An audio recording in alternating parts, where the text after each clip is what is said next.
कोकणातील प्रत्येक अपडेट जाणून घेण्यासाठी आजच माझे कोकणच्या सोशल मीडिया प्लॅटफॉर्मला लाईक, फॉलो आणि सबस्क्राईब करा। बनावट भारतीय चलनी नोटा छपाई करणाऱ्या टोळीचा कुडाळ पोलिसांनी पर्दाफाश केलाय।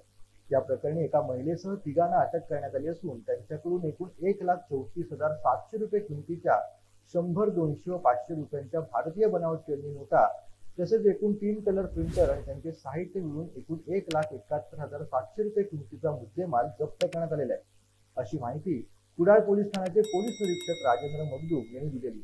सदर गुन्ह्यातील मूळ आरोपी सुरेंद्र उर्फ सूर्या रामचंद्र ठाकूर राहणार पळूस जिल्हा सांगली तसेच कुडाळ शहरातील आरोपी विजय रविकांत शिंदे राहणार मोर्डे फौजदारवाडी तालुका कुडाळ व आरोपी निशिगंधा उमेश कुडाळकर पिंगुळी कुडाळ यांना पोलीस कोठडी आता सुनावण्यात आली।